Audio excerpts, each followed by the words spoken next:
name is Bashar. We are from Kuwait, and we come to Qatar by rowing, by kayak. Yeah, we are trying to protect the Gulf from the pollution that's happening in the sea, because this is, you know, the source of your life and the fish, right? So I want to hear from you how the fish and the fish catch was 20 or 30 years ago, and how is it today? How do you see the difference in the fish? Tell me about the fish 26 years ago and today. How does it come much less quantities every day? What is it? Before, how many tons comes a day here? 10 tons every day, every morning. And today? 4 tons. Okay, what about the type of fish? Is there? Some type of fish not coming now. Like what? Like yuwaf, like. Which one? Yuwaf. You have. You don't have it now. Not coming. Yuwaf. Hamur. Too much coming now. Now lower. Yeah. What about the size? Bigger one. Before it was bigger. Yeah. And now what? Like before, what size you get today? What size? One piece, 20 kilo, 25 kilo, 15. Before. Today? 10 kg, 8 kg. 10 kg. Really? This is Sometimes coming about 15 kg. But not always. Not always. Per kilo. Yeah. This is for hamur. And today? 45. 50. Yeah, but I still see a lot of fish here. Is this not enough? Not enough. What do you think the problem is, in your opinion? But last 2-3 years, this December is coming too much fish. This year is coming very low fish. In the same month? Yeah, same. And before, in December was much more. Now it's less. That is the season. November, December, January is the season of the fish. Yeah. What about the crabs? Crabs also not. From here? Yeah. Local. But I see here, No little. is there a regulation here for the size of the crab? No. Season is there. Sometimes they must not catch the fish like this. Yeah. Because of the So there is season. From here, this is the male and this is the female. I don't know. I'm sure they know because they have them segregated. But sometimes you find the females with the eggs in them. How do you think the fish will be after 10 years from today? How many kilos is this? 20. This is before, this is now. This is What is? This is chicken. So this is not hamur. This is cobia. Yeah. Where is hamur here? Nice one. This is. Yeah. Okay. Thank you very much. Which is the most popular fish here in Qatar? Hamur, safi. Hamur, safi. هذا safi from Bahrain or? No, From Doha, from Qatar.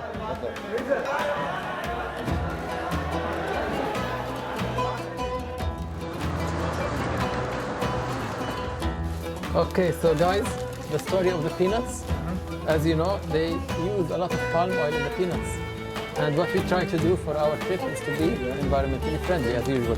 So we're gonna buy the peanuts, and do you know how we make the peanut butter? Just put them in the blender. So we're gonna put them in a blender, and we're gonna try and show you how to make peanut butter. It's that simple. You don't need to buy anything from the market that you don't know the origin of it or where it comes from. So we're gonna get a couple of bags of peanuts. You wanna choose your bag? Yeah. So we have 3 bags, and then we see how much peanuts we're gonna get out of this. I have white ones also. Okay. This is half 2 kilos. This is half a kilo. So let's have a kilo.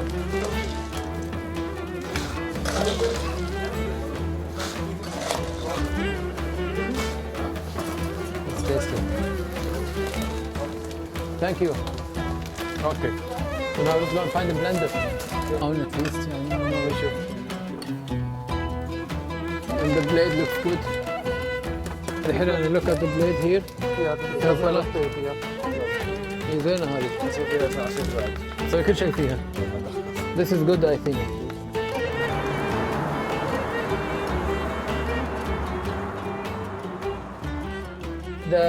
manufacturing of peanut butter uses palm oil is very controversial, especially in Indonesia and South America, because they are destroying the forests to grow palm oil or to grow the palm oil trees instead of the forests. And in this action, a lot of the original and living animals of these forests, especially the orangutans, are being killed, burned, run over by bulldozers in every mean way. So now, for our sake, we're going to make our own peanut butter. We're going to put it in the blender, and we're going to show you how it comes. So this is all fresh, all natural. You make it, there is nothing added to it, and it helps your environment. Let's put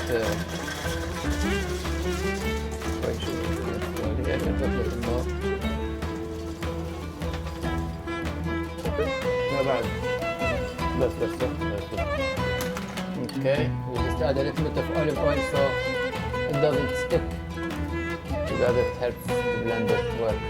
But there's going to be a little bit, not so much. I think that should do it. So we're gonna start now and see.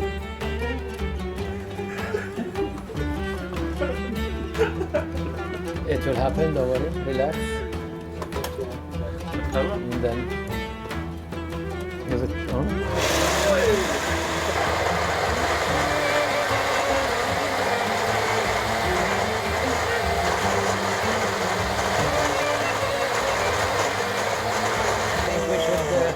We should mix it a little bit and then continue again. Safety first. We're gonna have to do this for a very long time.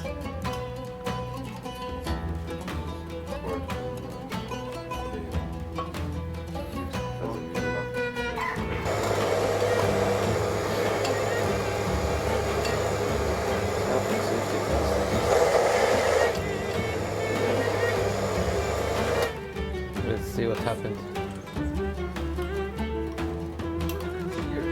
It looks like it's pretty well here. Yeah, it does. Is there a big plate?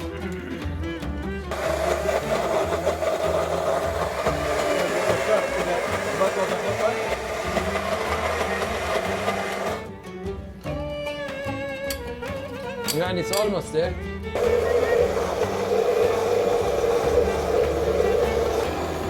I think we are getting done with this. It looks like it's almost ready.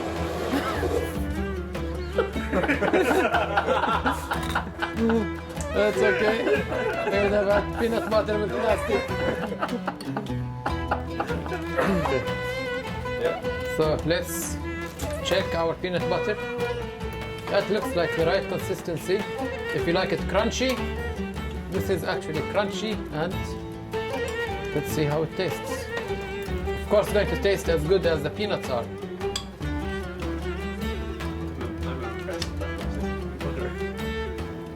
You see? That is peanut butter. You just need a strong blender to get the fats and oils out of it. It takes a while in these normal ones. However,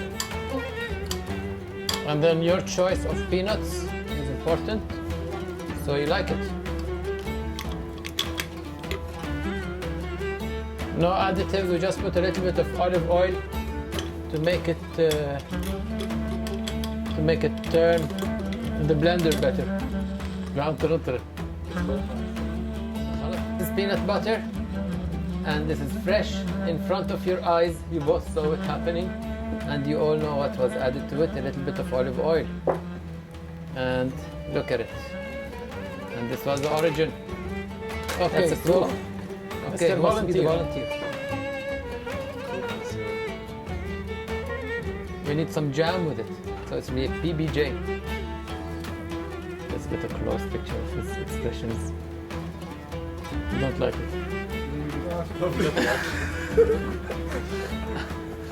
I don't think he's going to be allowed to eat my peanut At butter. least. Say it's nice. Or We need bread and jam. I'm sorry, but I've filmed this for ages. I want a positive reaction. Okay, show me. Give me Let me the- taste it. Let me see the reality. It tastes exactly like these peanuts. Put in a paste, Yeah. which is peanut butter. No, just put on it your jam. Yeah. I like it. I'm not laughing, it's peanut butter. Yeah, nice. You like it? I like it. I want some jam.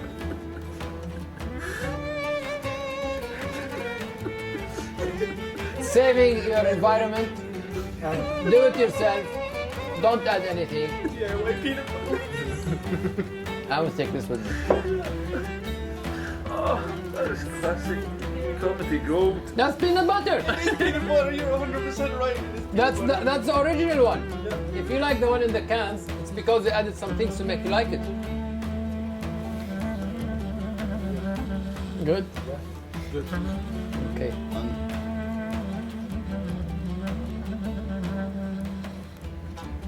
Peanut butter, it's lovely. Thank you. At least you have faith in it now.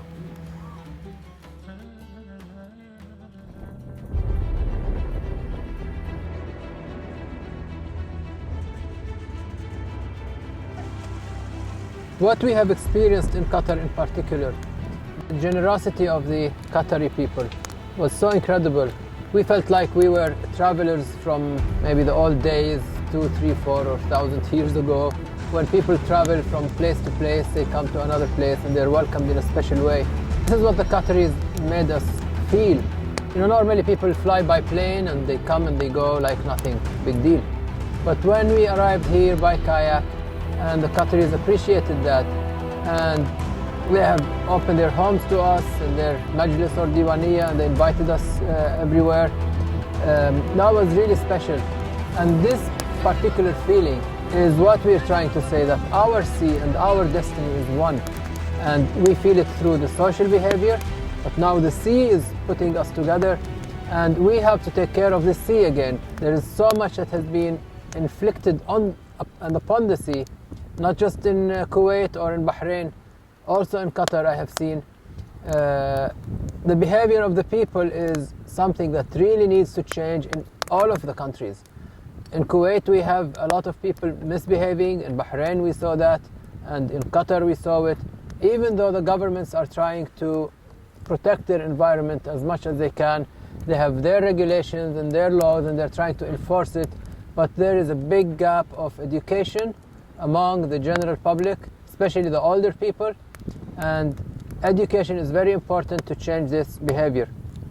The default is in every country we have seen so far, and this must change. This cannot stay like that, because again, whether it is the land or it is the sea, it comes back to us. A lot of fish here in Qatar have disappeared, and yesterday we had an interview with one of the fishermen, very old fishermen here, who've been fishing since they were 12 years old, and they said they counted maybe at least 4 or 5 different kinds of fish that they don't see anymore, or very, very, very rarely. This is happening again in Kuwait, and I heard that in Bahrain. So I really need to take a very big action to protect their fish through the personal behavior and through the sovereign behavior. The sovereign behavior, I mean through the government's projects that they have to be environmentally sustainable, marine sustainable, and they have to consider all the marine life when they do any big project. Of course, I have to thank all our Qatari friends here who have supported our presence here and still supporting us in this island until we leave it tomorrow. And really it has shown again a governmental support of what we are doing as people. It is showing that they are interested as government, as officials, and as personal people in supporting our mission. I hope it will not be too late by the time we solve our problems, and by the time we change our behavior, and by the time our kids have grown, I hope they will see the same fish that we have seen. So this little fish that Mansour caught today, after he caught it, his kayak turned and it was pulling him back. Imagine, such a small thing, it has so much power. You shake it nice, Mansour.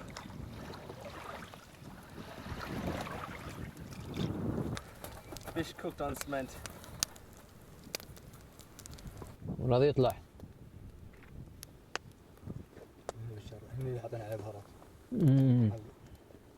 It's fish time. Premium tuna. That's another one. And that's a third one there. And a fourth. And a fifth. So they're all, obviously they're graves. I could assume they are Islamic. I don't know, we're going to try to understand what they are. They're all facing west, which is from here, probably the direction of Kaaba. This is how we bury our people. So, however, I have seen in Oman, and we will go there and I will show you some other things. You will discover lots of graves and lots of old villages, even way pre-Islamic.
If you want to learn kayaking, you can learn it in the sea, you can learn it in the river, or this man-made river here. It has fresh water in the middle of the desert.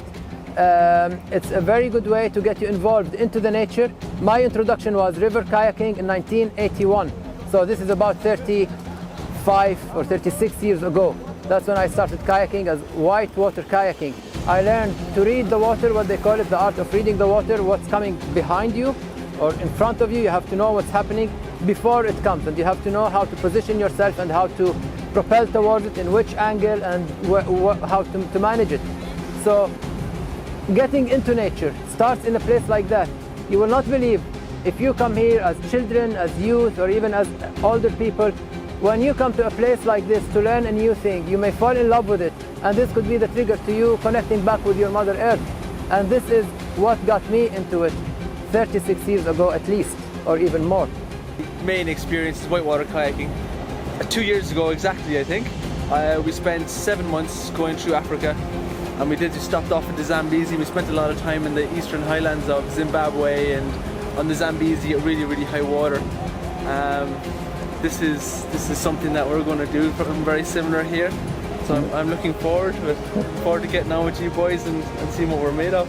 So the skills we're going to be practicing are rolls, which are very important, using moving water, so our edges and all that kind of stuff, how our bodies work really well with the boat, our forward stroke technique, all this type of stuff. So we're going to be basically trying to develop ourselves as much as possible and bringing these skills that we learn here to the sea and to the rest of our expedition, keeping us safe and strong. So.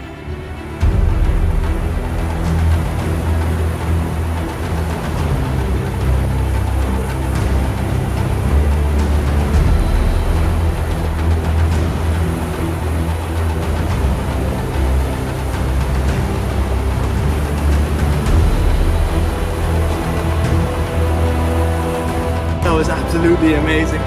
I've been missing this so much. My arms are pumped to the max, full of lactic acid. What I'm going to do now is go catch up with the lads and see how they're getting on and have loads of fun.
That was really nice.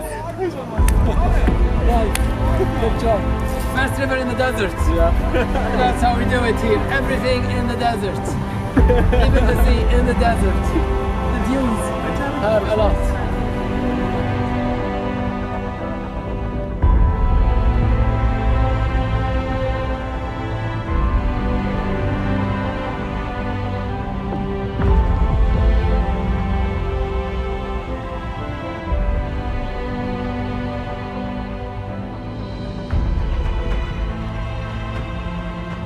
So one question I want you to think about, what is the reason we're doing this in kayak? Kayak gets you very close to nature. It's quiet, we don't hear anything, and any sound that comes, we hear it. And believe it or not, we have gone through many distances and we keep hearing noises and sounds and everything, and you hear humming. And even if you're like 20 miles or kilometers away from seeing anything, there is a noise. Where is it coming from? It's coming from things like that. The oil drilling, the cost of drilling oil on the environment is the noise. It's another factor of the pollution, noise pollution. So here we come to try to find the dolphins or the porpoises, and the boat engine is not working. This is something very disappointing and very annoying here in the Gulf. We've had another broken down boat. We're not too happy. Hopefully we can figure this out. The main boat's on its way to pick us up. I'm trying to tell the captain we're going this way, but he said the tide's going that way. I still think we're going that way. What an absolute disaster. The marine side of the business and the mechanics and the boat care is very bad wherever you go, I guess. I thought it was better here than in Kuwait. So good, well-paid mechanics are not available here. So you end up with problems, endless problems with the engines, with you name it. So this is what we're suffering now.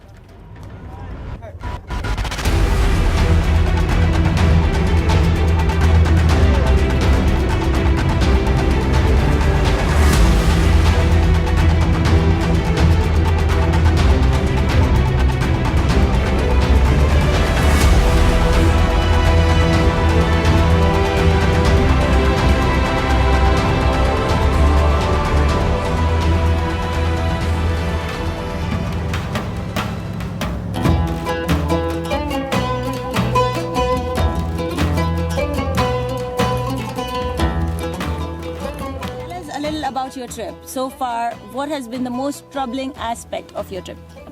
The problems that we have mainly were border issues.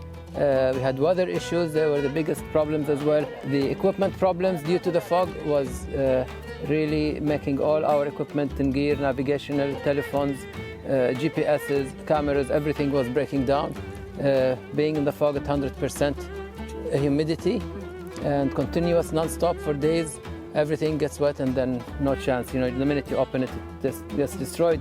Tell us more about what do you face when you're doing this expedition. Tell us about what you've experienced so far. The expedition has been a very challenging one for me. We go through an awful lot of challenges on a daily basis. Basic things like always sleeping on the floor in a sleeping bag, getting up in the morning and struggling to cook your breakfast and get out in the kayak pretty quick.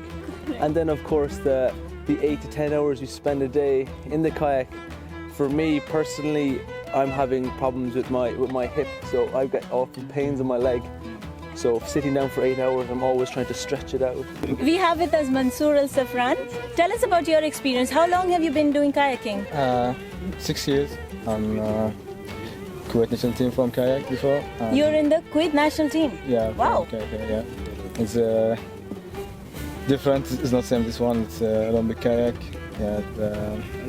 It's for the destination that I do almost 500 meters kayaking. Yeah. Wow. But now it's more than 30 kilometers.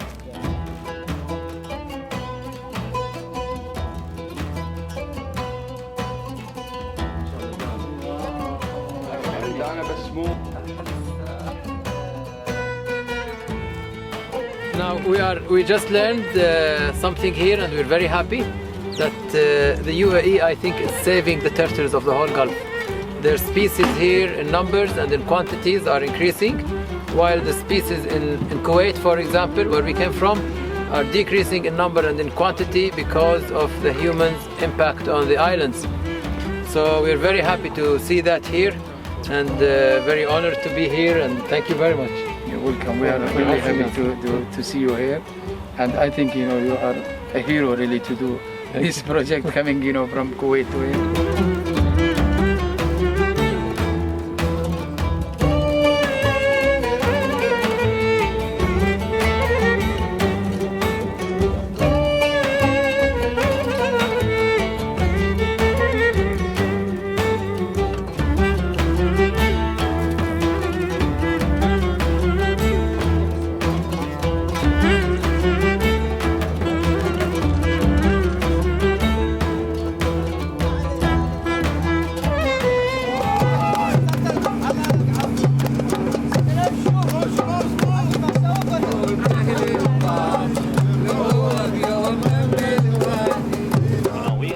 Now we are in Musandam now here.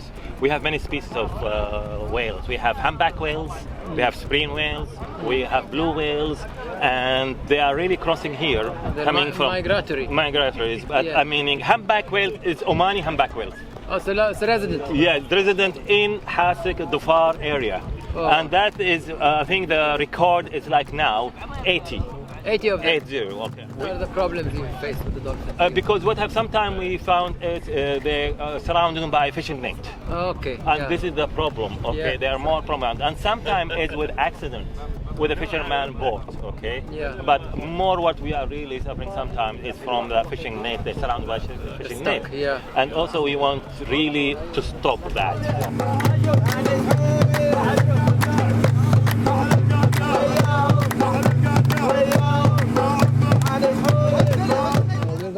I'm going to go up there and take a look and see how many chicks it has.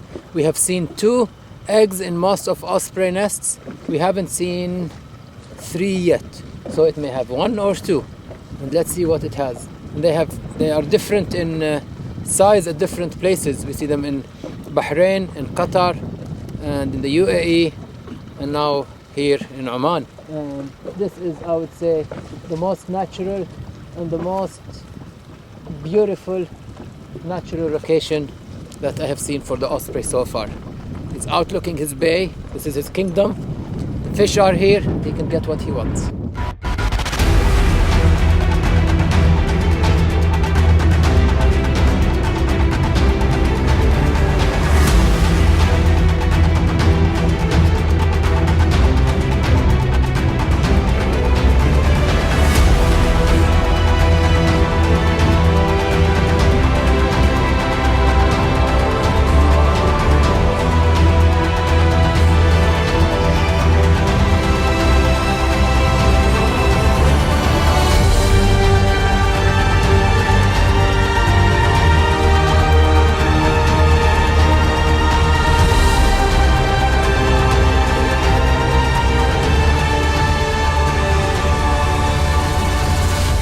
Such a magical place, created by the Creator and destroyed and made look like this by humans.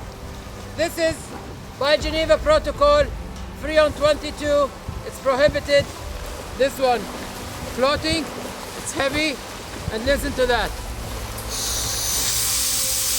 It has Freon in it still. What do you do with this here in the middle of the sea? Why is it here?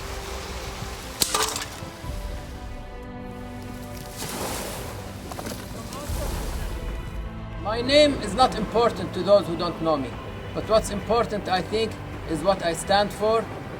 This expedition I thought of about 3 years ago. I started thinking of making a big expedition through the Arabian Gulf and the Sea of Oman to educate regarding the environmental stresses, the marine environmental stresses in particular, in a method that people would be interested to listen to and find it appealing, to hear what we have to say and to see what we are trying to show them. Our journey started on the 10th of November 2016, and today is the 31st of January 2017, and we are now in Oman, Musandam area. It's a sea kayaking expedition. The majority of my expeditions are in Whitewater. Bashar asked me to come on this, and I decided to give something different a go. Bring my skills from the river to the sea. We've seen loads of wildlife and marine life in this expedition. Turtles has been a huge part of our expedition. We've come across so many turtles. We've saved 3 between the 3 of us, which is amazing, you know. The turtle's actually at one of the fanciest hotels in Dubai. I'm a little bit jealous.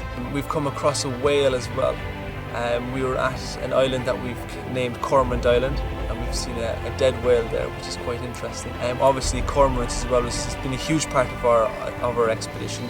I've seen these birds all over the world, at home, in Africa, in America, everywhere. And we came across an island of where they lay their eggs, where they breed, you know. I thought that was amazing.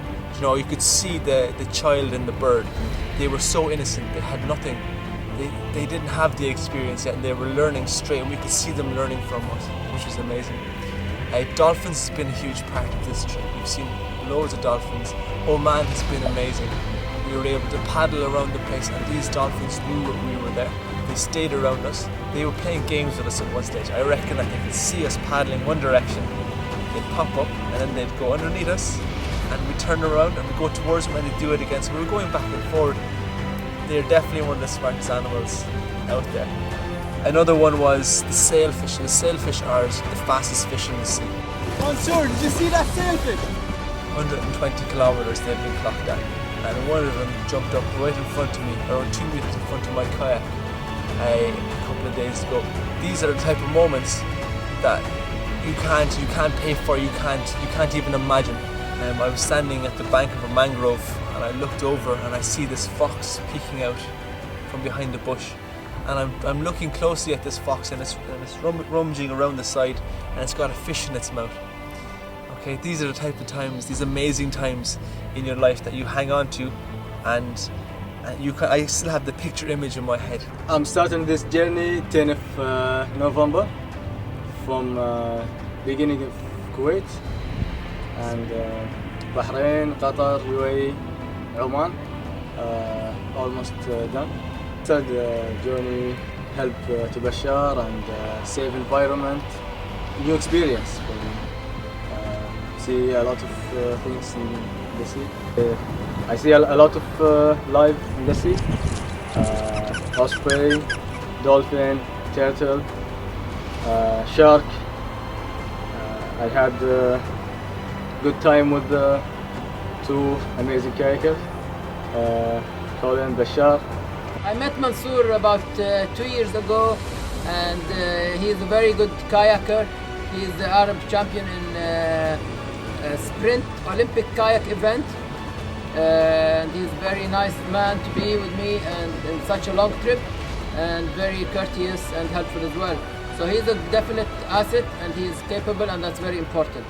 So I cannot have someone with me who is not ready for such an expedition. Colin Wong, I have also met him in Kuwait a couple of years ago. He's one of the world's top river rafting, river kayaking athletes. He's very highly qualified. He's capable of helping us in any rescue situations if needed. He's definitely the highest experience of us, and his experience here is valuable. Of course, they're both interested in the marine environmental cause and supporting it. Mansour is an interesting character. I think he brings so much to this expedition. He's a professional BMXer and a professional messer as well. He's an absolute pleasure to be around the whole time. All it is he takes care of everybody. He knows exactly how to work together in a team. It's his first expedition, which I'm blown away by. We have a little bit of a joke going on. We call ourselves the Three Amigos. I suppose it's more of a personal thing, really. We are a very tight team. Each one of us brings different things. We've had different times when we're out on the water where we've had hard times, we've had easier times. You know, we do work together. I think it's fantastic. This expedition is a first expedition, never done before, and it is definite record in terms of kayaking. Their interest in this is the environmental part, the physical challenge, the mental challenge, and the accomplishment of doing such a thing, and being part of the environmental message we are trying to send. The only effect I like to have that this expedition would produce is save our sea, save our nature, connect with your nature. If you don't connect with your nature, you cannot protect it. Love your Mother Earth like you love your own mother. This mother is so giving and so gracious and so large, but people take it for granted. They don't see the depths of it. They just see the surface of the sea, and they think it has endless resource, and they think it can take endless of damage and garbage and everything. Go out there, connect with nature so you can protect it.